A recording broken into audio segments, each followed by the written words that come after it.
Just a few games ago, y'all had a big road win, had a chance to build some momentum and weren't able to do so. I was curious, what perhaps did y'all learn from that experience that you can apply to Saturday's game at St. Louis to try to keep the momentum going? It just shows that you can't take any play off. So when we're going up against St. Louis, we just have to be switched on every play. I felt like we did that against Miami, and then when we came up against Charlotte, um, we didn't do that. We weren't switched on every play, and like Rob says, just be present in the moment all the time. So that's going to be a big factor coming this next game. And then last one for me, just about goal scoring. Tiago is out. You've sold Yakamaki. Saba's not there. Three of the top goal scorers on the team. How are y'all going to generate offense to try to get to 3 points rather than just bunker and try to get the point and come back home? Still have Jamal Tier. I think he scored at least Mhm. 3 goals this season. We got Daniel Rios. I know he scored 2 goals. So they're very good strikers. I still feel like we need to score more across the whole pitch, including myself. I think we need to add to that. I think Caleb, Brooks. I think we all need to chip in with goals to help along the way, but we still have Jamal, Daniel up top, and we got plenty of confidence in them because they're two good strikers that they're hard to play against. So yeah, more than confident to have them up top. And like I said, we need to chip in throughout the whole pitch. Tristan, Dax, me, Noah, even like we hopefully we can try spread out the goals a bit more. Thank you. Thank you. Anybody else? I've got what I need. Thank you. All right. Thank you very much, Mike. Thank you, Derek. Well, Thank you. okay. Well, can I get one more then? Yeah, absolutely, Doug. Go ahead. Yeah, Derek, speaking of the goals, y'all haven't scored a set piece this season. Is that Yeah. just bad luck? Is it Uh, time maybe Saturday for the first one? it's not just bad luck now. There's a lot of things that go into it. I think we've been unlucky a few times. I should have scored against Houston. Dax Yeah, I flicked it remember that onto the one. back post. Just got caught in between my feet. We've had a few good chances. I remember against Miami, I flicked one onto Louise back post. So we're getting close, and I've had the same situation before in my career. I was at Blackburn. I was getting my head on a lot of things, creating chances, and then it's just once that first one goes in, it kind of like um, it like takes the weight off the pressure, the shoulders, and I went on to score 3 or 4 that season. So I'm just hoping I can get that one and then can kick on then. Thank you. Thank you. Awesome. Thank you, Doug. We'll have Rob coming in next.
All right, everyone.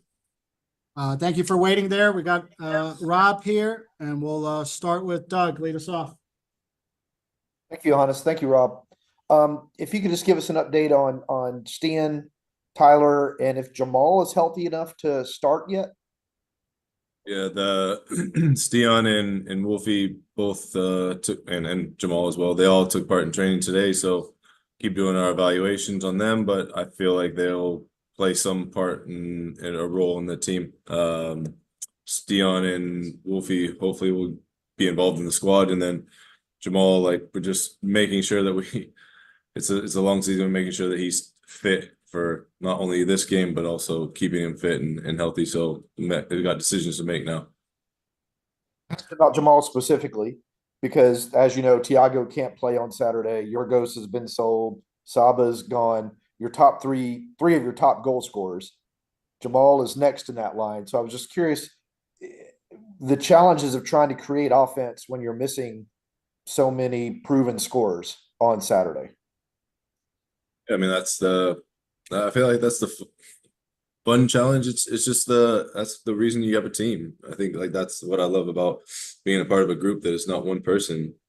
We've been talking about this shared responsibility, shared success. Like, it really is that. And I think that, it's unfortunate that Thiago is not going to be available for the game, but also it's a really good opportunity as the next person to step up. But I hope that we can create team goals. And even, yes, Thiago created a moment of brilliance, and that is credit to him because he's a great player. But also, like, he needs his teammate to pass him the ball, or needs a teammate to control the ball. But I think although he created that goal in some ways on his own, there's other players on the pitch that have to help him with a movement or a pass. So I think this is a good chance and a good opportunity for us to show what our squad is like, not just one individual player. And that doesn't fall on just a Jamal or just a Daniel Rios or Shande, Luke, whoever is in those positions. Like, it falls on everybody to help create those goals. And the team, as you know, struggled a little bit on the road to start the season, but suddenly has found a really strong form away from Mercedes-Benz Stadium. To what do you attribute why the turnaround? Why the success now? I mean, I think that in this league, people keep saying that, and I've done my own thoughts and research about different leagues and how that works and not work and atmospheres or whatnot. And my message to the guys has been, like, block out the noise. Ultimately, like, the noise of, and that, I mean, literal noise of the crowd or noise of outside people. No one really knows what's going on apart from the people that are in our rooms. And I feel like you can find a lot of great strength in that.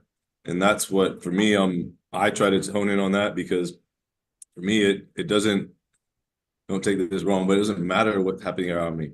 It matters what's happening inside these four walls or wherever we are together, because we are the ones that create that feeling with each other, or we help create the identity of what we want to be. So, I wouldn't say that we have a strong away record or whatever it might be, or we feel it's just another game, and we try to approach it as whether we're home or away, we block out the noise and we attack it together. And that's kind of what was, for me, the challenge to the group that we've put on each other, is that no matter if we're home or away, like, the noise on the outside is on the outside. And if we remain focused, it doesn't matter if the stadium's full of other people that don't like us or people that we love when the people love us. But at the same time, we shouldn't let it affect us either way. We have to stay constant and really stay focused on us as a group. Thank you. Hey, Rob, it's Jason. I wanted to ask you about the three center backs that we saw against DC, two against Houston. St. Louis, a different kind of opponent. What did three center backs give you against DC, and is it something that we could see going forward? Yeah, I mean, I think we looked, like I told you before, we looked at each game as that individual game and, players available, all the things and what the game might give us. So I think, DC is so different than Houston. And then you look at DC to St. Louis, they have different attributes and different things that they do well. So, in the DC game, it was about, obviously a guy like Benteke and challenging in the box or challenging on longer direct passes. But ultimately, like, adding a number at the back or playing a different formation, it doesn't solve a problem if you just put it there to be. It has to have for me, it has to have a function of why we put that player there or who that player is or what the player is around. So I think that, in the DC game, everyone can say it worked because we won. But trying to like block that part out was what we talked about to the players of like the outcome is, yes, we want that. That's great. But does that mean that that's the best fit for the next game? So, moving forward, that's why we're trying to evaluate what did we do well in that shape because that opponent played this way. And now looking forward to this game, what's going to fit this game and the personnel that we have, the availability, the freshness, what will help us best win this game. And I think it could be something we look at and moving forward. But ultimately, I try to take the one game at a time and also the strength of the squad and putting them in the best areas. I wanted to ask you as well, the club announced the signing of Matthew Edwards. You've had him in for Open Cup, you've had him on short-term call-ups, but now he's on the MLS roster. Just how have you seen his development over the years with the club? It's been really cool to see this. Like, I think ultimately whenever a homegrown is signed, it's testament to a lot of people. One, the kid, like he's been resilient and, really going after what he wanted. He did it in a way that is different to others. Like he didn't go directly to a homegrown contract, also went to college, battled through 2 injuries that he probably didn't account for, signing a second team contract, earning his minutes there, proving himself there. And then every time he's ever trained with us and he's done a really good job. And I think I really love his mentality. He's super professional, really critical, sometimes too much. So as a young player, we're trying to keep keep his head up and keep positive on the things he's doing well and keep progressing. But even before that, like before he went to college, it was fun to watch like him, Johnny, even Noah Cobb, these guys all played together, Caleb Wiley. So it's really great to see them earn their right all the way through. And the conversation we had with them now recently was that now the work starts again, man. Like I said, enjoy the success for, I don't know, however long it takes that ink to dry. And then realize like you got to go again in 30 seconds and you got to get out there and start training. And that's the level you're at. And now you got to push even further to try to break in. And that'll take time. So, but I'm happy for him. I'm happy for the club that there's a pathway for players that have been in our system. The last one for me is kind of a follow-up, just the effect of the homegrowns and their performances. And maybe it's just their attitudes and their vibe and training growing up in the facility. What's the effect that you see of those guys on guys who are new to the club and guys who haven't been in Atlanta as long? Yeah, I would hope that it's a positive effect. I don't know, Jason. I haven't really thought about that. Even after the game finished and somebody said to me about all those guys on the field, and then I obviously have Matt Lowry on the bench with us. So it's like, I look at that and I'm super happy for Matt or, Tony Annan that was with us before. And, all these people that had a hand in their development, all those academy coaches, it was really cool that they can look at the field and see on a first team game, whatever the 15s or 16s, I think we're watching the game, like they can see like, hey, this is achievable. And they didn't just get the minutes, they earn them and they help contribute to wins. And I think that's really important. I don't know how the perception is from other guys, but I think that they see now a group of players that have grown with the club and they can see when they're vibing and they're together at meals or whatever. I think they can notice that and that energy can be infectious. But for me, I think it's really cool. It's great, as this country's growing and academy level stuff at the MLS teams is growing. It's cool to see teams producing their own players. And that I think that you will see players that really want to give more because they've been all the way through it. Awesome. Thanks, Rob. Rob, I know that it's obviously only one recent win, and hopefully it's more of many, but how much confidence can it give your group having to pick up 3 points, especially now knowing that Gigi's gone and you were able to do it without him? Yeah, I mean, like we set our closure with Yaku. Everyone had good relationships and that we moved on. So that I don't think that was a real factor in that way. But I think it should give confidence that they can block out the noise and really focus on the group that's in front of them, like the guys that are in the room and that can affect it. I think that the challenge and that this will be an everyday challenge is that I said to them before, and I've had this message to them a little bit, is that no matter what, you have to wake up and do the same thing again. So whether you win or you lose, you've got now, okay, there's a different emotion with it. You lose, you're pissed, you wake up, you do the same thing again to try to, or you try to get better. You win, great, but now you got to do it again. And I'm repeating Kobe Bryant. Like I watched this interview over and over and over again because I was like, this is brilliant. It gave me like strength that of like, you know what, you're right. Because tomorrow I got to wake up, I got to go again, and I got to pick myself up and go. And that's my challenge to them is that, okay, you're upset or you're happy, gone, focus forward. Now the next moment, the next play, next game, whatever it might be. So that's what we're really trying to hone in on, and whether who's here, who's out, that's neither here nor there.